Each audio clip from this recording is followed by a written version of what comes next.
Wasallam, baiti jannati. Sering kita mendengar yang dimana Rasulullah bersabda, rumahku adalah surgaku. Saudara-saudara, rumahku surgaku bukanlah rumah yang mewah, bukanlah rumah yang megah, bukan rumah 2 tingkat, bukan rumah yang besar, bukan rumah yang di dalamnya terdapat perabotan-perabotan yang mahal, bukan suami yang tampan, bukan suami yang kaya, bukan istri yang cantik, bukan anak-anak yang pintar dalam urusan dunia.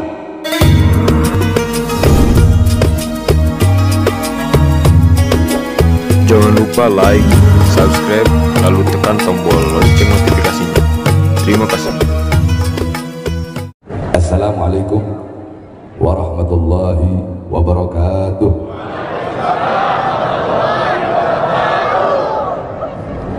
Alhamdulillahil ahad, wassalatu wassalam ala man fis sama ismuhu Ahmad wa fil ardi ismuhu Muhammad wa ala alihi wa sahbihi wa ba'd. Saya cintai, yang saya muliakan para alim ulama, para habaib, para kiai, para asatid, para tokoh masyarakat, para aparat pemerintah, wabil khusus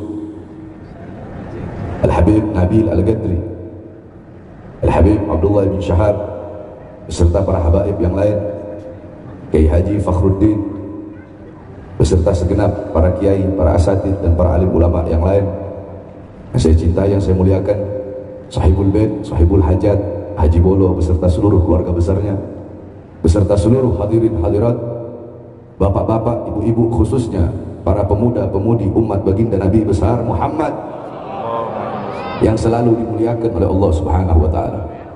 Saudara-saudara sekalian yang dimuliakan oleh Allah, kita duduk pada malam hari yang mulia ini dalam rangka Maulid Nabi besar Muhammad, kemudian acara Walimatul Khitan dan Walimatul Urus, yang dimana duduknya kita di majelis bersolawat kepada baginda Nabi besar Muhammad. Kita berzikir kepada Allah, lidah kita basah dengan ayat-ayat Al-Quran, basah dengan zikir, tahlil, tahmid, tasbih, takbir, tamjid, dan basah dan bersolawat kepada baginda Nabi besar Muhammad. Lidah-lidah yang di dunia basah dengan ayat Al-Quran, basah dengan kalimat zikir, basah dengan solawat, adalah lidah-lidah yang kelak di akhirat akan basah dengan telaga Al-Kautsarnya baginda Nabi besar Muhammad. Saudara-saudara, kita duduk di majelis di dalam memuliakan, mengagungkan hari kelahiran baginda Nabi besar Muhammad. Kemudian kita duduk di sini untuk mendoakan anak yang dikhitan agar menjadi anak yang saleh. Kemudian kita duduk di sini juga untuk mendoakan agar mempelai yang menikah rumah tangganya menjadi rumah tangga yang sakinah, mawaddah, warahmah. Saudara-saudara, saya tidak akan membahas tentang maulid karena saya sudah sering membahas tentang maulid Nabi Muhammad. Yang akan saya bahas sedikit pada malam hari ini yaitu tentang nasihat pernikahan dan tentang walimatul khitan. Pertama, saudara-saudara, galar Rasul sallallahu alaihi wasallam, baiti jannati. Sering kita mendengar yang dimana Rasulullah bersabda, rumahku adalah surgaku. Saudara-saudara, rumahku surgaku bukanlah rumah yang mewah, bukanlah rumah yang megah, bukan rumah 2 tingkat, bukan rumah yang besar, bukan rumah yang di dalamnya terdapat perabotan-perabotan yang mahal, bukan suami yang tampan, bukan suami yang kaya, bukan istri yang cantik, bukan anak-anak yang pintar dalam urusan dunia. Akan tetapi baiti jannati, rumahku surgaku, adalah rumah yang dihidupkan dengan Al-Quran, rumah yang hidup dengan sunnah-sunnah Nabi besar Muhammad, rumah yang dihidupkan dengan ajaran Nabi Muhammad, suami yang taat kepada Allah, yang patuh kepada Allah, suami yang bisa menjadi imam yang baik, yang mendidik anak-anak dan istrinya menuju ridhonya Allah, seorang istri yang taat, yang patuh kepada suami, seorang istri yang ikhlas menerima kekurangan suami sebelum ikhlas menerima kelebihan suami, seorang istri yang sabar, seorang istri yang menjadi muallimah, mudarrisah lil abna, seorang istri yang menjadi pendidik, seorang istri yang menjadi pengajar bagi putra-putrinya. Inilah rumah tangga yang dimana kata Rasulullah, rumahku adalah surgaku. Oleh karenanya, saudara-saudara sekalian yang dimuliakan oleh Allah Subhanahu wa taala, khususnya para wanita-wanita, hendaklah engkau menjadi seorang istri yang salehah, seorang istri yang alimah, abidah, zahidah, wari'ah, jayyah, seorang istri yang ridha, seorang istri yang ikhlas menerima kekurangan suaminya sebelum ikhlas menerima kelebihan suaminya, seorang istri yang taat, yang patuh, seorang istri yang menempatkan suaminya di atas kepalanya bagaikan mahkota dan menempatkan dirinya di bawah kaki suaminya bagaikan alas kaki. Bukankah Rasulullah SAW beliau mengatakan bahwasanya andaikan boleh manusia bersujud kepada manusia, akan aku perintahkan seorang istri untuk bersujud kepada suaminya. Banyak perempuan-perempuan sekarang cantik, perempuan-perempuan sekarang pintar. Saudara-saudara, kita kalau mau cari perempuan yang cantik, mau cari perempuan yang kaya, mau cari perempuan yang pintar dalam urusan dunia, mau cari perempuan yang banyak gelar, banyak. Akan tetapi yang susah mencari seorang wanita, mencari seorang perempuan yang sabar, mencari seorang wanita, mencari seorang perempuan yang ikhlas menerima kekurangan suaminya sebelum dia ikhlas menerima kelebihan suaminya. Sebab banyak istri-istri zaman sekarang, mereka hanya ikhlas itu menerima kelebihan suaminya, tetapi mereka tidak ikhlas di dalam menerima kekurangan di dalam menerima kekurangan daripada suaminya. Saudara-saudara, bagaimana para wanita-wanita surga, bagaimana para wanita-wanita di zaman Rasulullah SAW. Ketika itu Rasulullah SAW beliau berkata kepada anaknya, kepada putrinya Sayyidatuna Fatimah, wahai Fatimah, maukah engkau aku beritahu seorang wanita yang kelak di akhirat dia akan memegang tali kendaraanmu, namanya adalah Mutia, rumahnya dia di ujung sana. Maka Sayyidatuna Fatimah radhiyallahu anha, beliau pergi bersama Sayyidina Hasan yang ketika itu masih kecil, saudara-saudara. Pergi bersama Sayyidina Hasan, diketuk pintu rumah tersebut. Assalamualaikum. Pintu rumah tidak dibuka, dari dalam terdengar suara, waalaikumsalam. Siapa engkau? Aku Fatimah binti Rasul. Aku adalah Fatimah, putrinya Rasulullah SAW. Wahai Fatimah, engkau bersama siapa? Aku bersama anakku, yaitu Hasan. Oh, mohon maaf, kalau engkau sendiri, engkau bisa masuk, tapi engkau bersama laki-laki. Tapi dia Hasan, anakku masih kecil. Walaupun dia anakmu, walaupun dia masih kecil, kembalilah engkau besok. Aku izin dulu kepada suamiku, karena suamiku sedang di luar. Aku izin dulu kepada suamiku, boleh atau tidak Hasan masuk. Kembalilah engkau besok. Pulang Sayyidatuna Fatimah. Besoknya Sayyidatuna Fatimah datang membawa Sayyidina Husain, adik daripada Sayyidina Hasan. Diketuk pintu rumah. Assalamualaikum. Waalaikumsalam. Wahai Fatimah, silahkan masuk. Hasan sudah diberi izin oleh suamiku, kata Sayyidatuna Fatimah, tetapi aku sekarang datang bersama Husain. Siapa Husain? Husain adiknya Hasan. Oh, mohon maaf, kalau Hasan sudah diberi izin, kalau Husain belum diberi izin. Kembalilah engkau besok. Besok datang Sayyidatuna Fatimah. Masuklah wahai Fatimah. Hasan sudah diberi izin, Husain sudah diberi izin. Sayyidatuna Fatimah datang sendiri ketika itu. Masuk Sayyidatuna Fatimah. Sayyidatuna Fatimah lihat perempuan ini, wanita ini biasa-biasa saja. Apakah seorang ahli ibadah? Bukan. Ahli sholat? Bukan. Ahli puasa? Bukan. Ahli zakat? Bukan. Ahli Quran? Bukan. Seorang ustadzah pintar dalam urusan agama? Tidak. Terus keistimewaan apa? Amal apa yang dilakukan oleh Sayyidatuna Mutia sehingga kelak di akhirat Sayyidatuna Mutia akan memegang tali kendaraan Sayyidatuna Fatimah? Tiba-tiba Sayyidatuna Fatimah melihat ada 3 buah benda, saudara-saudara, yang dimana 3 buah benda tersebut diletakkan di tempat yang tinggi, dikeramatkan oleh Sayyidatuna Mutia. Apa 3 buah benda tersebut?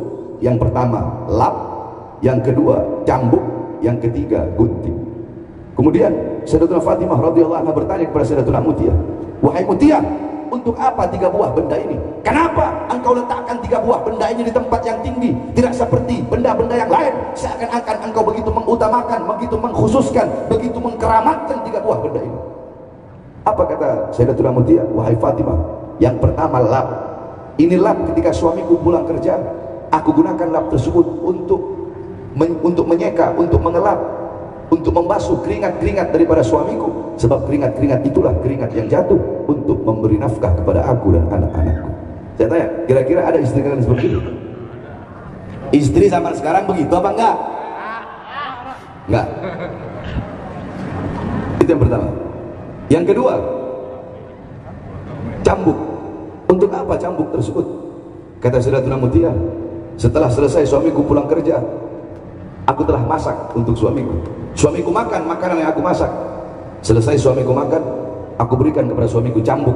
Dan aku berkata, wahai suamiku, jikalau makanan yang aku masak ini tidak enak, aku rela, aku ridha engkau cambuk untuk menjadi pelajaran bagiku agar besok aku makan, agar aku masak dengan masakan dan makanan yang enak.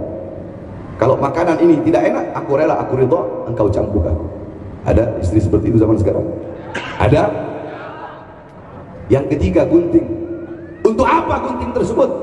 Kata Sayyidatuna Mutia, gunting ini ketika suamiku pulang kerja, selesai aku masak, dia makan, selesai makan dia mau istirahat, aku berikan gunting tersebut. Dan aku berkata, wahai suamiku, jikalau dari tadi pagi sampai sekarang engkau ingin tidur, ada kata-kataku yang melukai perasaanmu atau tidak mengenakkan hatimu, aku rela, aku ridho, engkau potong lidahku. Coba engkau lihat bagaimana ketaatan Sayyidatuna Mutiyah kepada suaminya, sehingga Sayyidatuna Mutiyah mendapatkan derajat yang tinggi di sisi Allah Subhanahu wa taala.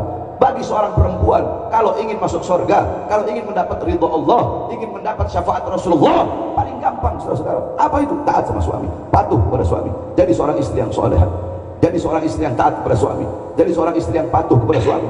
Sebab Allah menyembunyikan 3 keridhaan. Keridhaan Allah terhadap seorang murid melalui ridha gurunya, keridhaan Allah terhadap seorang anak melalui bapak ibunya, keridhaan Allah terhadap seorang istri melalui keridhaan suaminya. Saudara-saudara, istri, perempuan, seorang perempuan, seorang istri, walaupun dia sholat ribuan rakaat, walaupun dia sujud sampai dahinya hancur, walaupun dia puasa sampai badannya kurus tinggal tulang, walaupun dia pergi bolak-balik haji, walaupun dia sedekahkan hartanya sampai habis, kalau tidak mendapatkan ridha suami, tidak akan pernah mendapatkan ridha Allah Subhanahu wa taala. Oleh karenanya, hendaklah para wanita-wanita menjadi seorang wanita yang menjadikan Sayyidatuna Fatimah, Sayyidatuna Khadijah, Sayyidatuna Aisyah, Sayyidatuna Asma binti Abi Bakar, Ummu Sulaim, Ummu Salamah, Sumayyah binti Khabbab, dan wanita-wanita lainnya, wanita-wanita surga lainnya sebagai uswahnya, sebagai kutuahnya, sebagai teladannya, sebagai pedomannya dalam kehidupannya sehari-hari. Lihat bagaimana Sayyidatuna Asma binti Abi Bakar, seorang wanita yang dalam keadaan hamil tua, saudara-saudara, dia rela berjalan panas-panasan sampai kakinya hancur, kakinya keluar darah, kakinya keluar nanah, hanya untuk apa? Hanya untuk membawakan makanan untuk baginda Nabi besar Muhammad yang sedang bersembunyi bersama ayahnya Sayyidina Abu Bakar. Lihat bagaimana Sayyidatuna Sumayyah binti Khabbab, seorang manusia yang pertama kali syahid di dalam Islam. Saudara-saudara, Sumayyah binti Khabbab, suaminya disiksa di depannya. Sumayyah binti Khabbab dicambuk, disiksa. Sumayyah binti Khabbab ditusuk pakai tombak sampai tembus perutnya, saudara-saudara, dipaksa keluar dari ajaran Nabi Muhammad SAW. Apakah Sumayyah binti Khabbab lebih memilih kebebasan dunia? Apakah Sumayyah binti Khabbab lebih memilih kebebasan dunia, kesenangan dunia, kejayaan dunia, kemakmuran dunia? Tidak. Sumayyah binti Khabbab lebih memilih mati daripada harus meninggalkan ajaran baginda Nabi besar Muhammad SAW. Nah, wanita-wanita seperti inilah yang harusnya kalian sebagai seorang istri jadikan sebagai teladan kalian jadikan sebagai pedoman kalian di dalam kehidupan sehari-hari. Tetapi banyak wanita-wanita zaman sekarang yang mereka jadikan sebagai teladannya, yang mereka jadikan sebagai pedomannya, bukanlah wanita-wanita Nabi Muhammad, bukanlah wanita-wanita surga, akan tetapi yang mereka jadikan sebagai teladan, sebagai pedoman adalah para artis, orang-orang barat. Gaya hidup mereka mengikuti orang barat, berpikir mereka mengikuti orang barat, gaya hidup mereka, pola berpikir mereka, semua yang mereka ikuti Nabi Muhammad. Gaya berpakaian mereka, yang mereka ikuti bukan Nabi Muhammad. Gaya berpakaian mereka bukan seperti wanita-wanita Nabi Muhammad, tetapi yang mereka ikuti semuanya adalah orang-orang barat, saudara-saudara. Oleh karenanya, hendaknya bagi seorang istri untuk menjadi seorang istri yang solehah, seorang istri yang alimah. Begitupun engkau sebagai seorang suami. Banyak kita sebagai suami, kita menginginkan, kita memimpikan, kita mendambakan pengen punya istri yang solehah, pengen punya istri yang masya Allah, pengen punya istri yang solehah, yang alimah, yang abidah. Kita sebagai suami jangan mengharap saya pengen punya istri seperti Sayyidatuna Khadijah, saya pengen punya istri seperti Sayyidatuna Fatimah, saya pengen punya istri seperti Sayyidatuna Asma binti Abi Bakar. Kalau engkau pengen punya istri seperti Sayyidatuna Khadijah, maka jadilah sosok Nabi Muhammad SAW. Kalau engkau pengen punya istri seperti Sayyidatuna Aisyah, jadilah sosok Nabi Muhammad SAW. Kalau engkau pengen punya istri seperti Sayyidatuna Fatimah, jadilah sosok Sayyidina Ali bin Abi Thalib. Kalau engkau pengen punya istri seperti Sayyidatuna Asma binti Abi Bakar, jadilah sosok Zubair ibn Awwam. Ini kita laki-laki suami zaman sekarang pengen punya istri seperti yang saya ceritakan tadi, Sayyidatuna Khadijah, Sayyidatuna Aisyah, Sayyidatuna Fatimah, Sayyidatuna Asma binti Abi Bakar, Sayyidatuna Mutiyah, pengen punya istri seperti itu. Tapi kelakuan kita kayak Fir'aun, bagaimana bisa punya istri seperti itu? Kalau pengen punya istri seperti Sayyidatuna Sumayyah binti Khabbab, jadilah sosok Sayyidina As.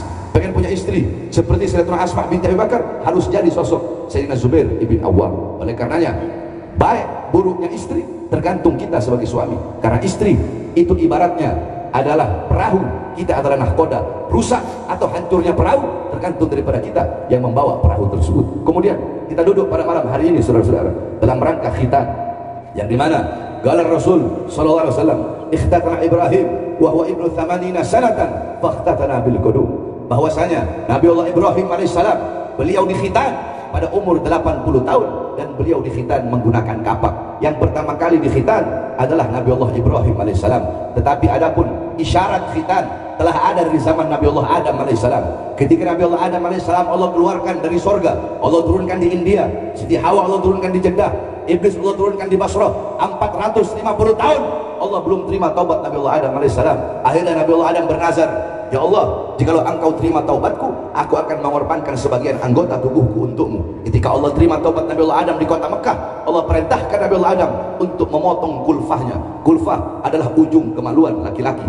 Untuk memotong kulfahnya, untuk dikorbankan kepada Allah Subhanahu Wa Taala. Isyarat khitan telah ada di zaman Nabi Allah Adam alaihissalam. Tetapi manusia yang pertama kali dikhitan adalah Nabi Allah Ibrahim alaihissalam, dikhitan pada umur 80 tahun. Adapun Nabi kita, Nabi besar Muhammad sallallahu alaihi wasallam, bulida sallallahu alaihi wasallam makhulan makhtunan maktu as-surrah. Nabi kita, Nabi besar Muhammad, beliau tidak dikhitan karena beliau lahir sudah dalam keadaan berkhitan, saudara-saudara. Nah, bagi laki-laki yang dikhitan adalah kulfah, bagi perempuan yang dikhitan adalah badr.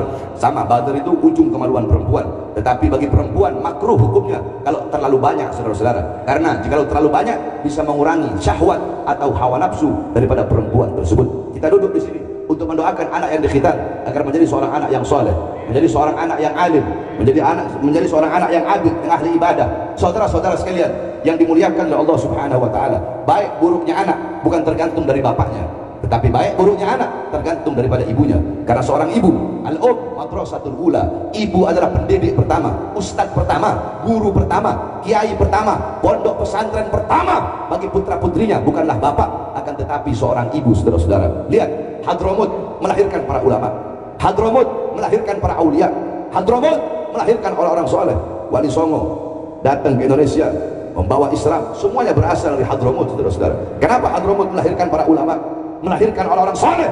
Itu tidak terlepas dari kepribadian wanita-wanita yang ada di sana.